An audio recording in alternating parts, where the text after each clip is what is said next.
क्या आपके साथ भी ऐसा हुआ है कि अचानक आपकी आँख खुली हो, आप सब कुछ देख पा रहे हैं, लेकिन आपका शरीर हिल नहीं पा रहा है? आप चिल्लाना चाहते हैं, लेकिन आप कुछ बोल नहीं पा रहे।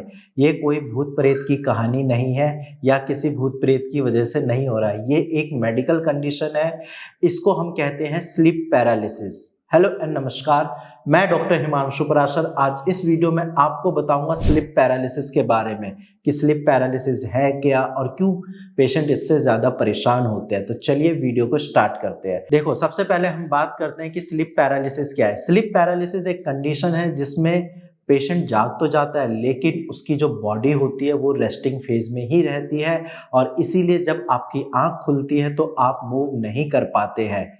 ऐसा इसलिए होता है क्योंकि आपकी स्लीप साइकिल में एक फेज होता है जिसको हम REM कहते हैं, यानी कि रैपिड आई मूवमेंट फेज। इस फेज में क्या होता है कि आपकी आईज मूवमेंट बहुत रैपिड होती है और आप बिल्कुल इस जोन में होते हैं कि आप ये समझिए कि सपने देख रहे हैं। ड्रीम जो हम देखते हैं वो इसी फेज में आता है। अब जब आप ड्रीम देख रहे होते हैं तो आपकी बॉडी एकदम से रेस्टिंग स्टेज में होती है और माइंड एक्टिव होता है। लेकिन अगर सडनली आपकी आंखें खुलती है तो उसकी वजह से क्या होता है, बॉडी फिर भी रेस्टिंग स्टेज में ही होती है और एकदम से आँख खुलने की वजह से बॉडी रिस्पॉन्स नहीं कर पाती है। तो ये हो गया बेसिक आपका स्लीप पैरालिसिस के बारे में। अब हम बात करते हैं कि स्लीप पैरालिसिस में साइन और सिम्पटम्स क्या-क्या होते हैं, कैसे पता कर सकते हैं कि आपको स्लीप पैरालिसिस की प्रॉब्लम तो नहीं है। देखो, अगर आप अचानक सोकर उठते हैं, आपकी बॉडी की मूवमेंट ज़ीरो है और कुछ टाइम तक आप हिल भी नहीं पा रहे, तो आप डेफिनिटली स्लीप पैरालिसिस के शिकार हैं।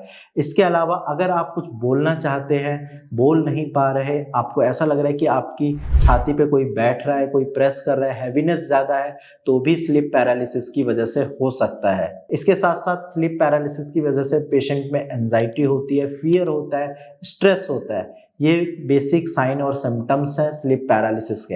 अब हम बात करते हैं कि स्लीप पैरालिसिस की प्रॉब्लम होती क्यों है? तो देखो, सबसे मेन रीज़न है स्ट्रेस। अगर आप ज़्यादा स्ट्रेस लेते हैं तो हो सकता है आपको भी स्लीप पैरालिसिस की दिक्कत हो फ्यूचर में। सेकंड रीज़न है, अगर आपकी स्लीप साइकिल सही नहीं है, आप कभी भी सो जाते हैं, कभी भी उठ जाते हैं, कोई फिक्स शेड्यूल नहीं है, तो इसकी वजह से भी स्लीप पैरालिसिस की दिक्कत हो सकती है। इसीलिए अपनी स्लीप साइकिल को सही रखें। इसके साथ-साथ अगर आपकी स्लीपिंग पोजीशन गलत है, यानी कि आप सही से नहीं सो रहे, सही पोजीशन में नहीं सो रहे, तो भी चांसेस है कि आपको स्लीप पैरालिसिस की प्रॉब्लम हो सकती है। स्लीप पैरालिसिस कोई मतलब लाइफ थ्रेटनिंग कंडीशन नहीं है, बट हाँ, अगर बार-बार किसी पेशेंट को अटैक आ रहा है, स्लीप पैरालिसिस की दिक्कत हो रही है, तो वो एंग्जायटी में चले जाते हैं, स्ट्रेस में चले जाते हैं, जिसकी वजह से उनको फर्दर कुछ और कॉम्प्लिकेशंस होने लगते हैं। इसीलिए अगर आपको भी लगातार ये अटैक आते हैं, आप डॉक्टर से ज़रूर कंसल्ट करें।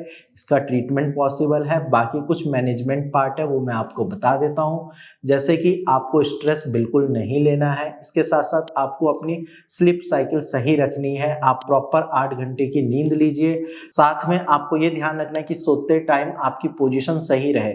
आप करवट लेकर सोइए ताकि आपको ये पैरालिसिस की प्रॉब्लम बार-बार ना हो। इसके साथ-साथ अगर आप सोते टाइम मोबाइल यूज़ करते हैं, तो आप अपने स्क्रीन टाइम को कम करिए। डेफ़िनेटली आपकी जो फ्रीक्वेंसी है, बार-बार जो स्लीप पैरालिसिस के अटैक्स आते हैं, उसमें कमी आएगी। बाकी अगर अभी भी आपको कोई डाउट है या आप भी अपनी पैरालिसिस की प्रॉब्लम को ठीक करना चाहते हैं, तो नीचे दिए गए नंबर पे कॉल करके आप फ्री में मेरी टीम से कंसल्टेशन कर सकते हैं। आज की वीडियो में इतना ही, धन्यवाद।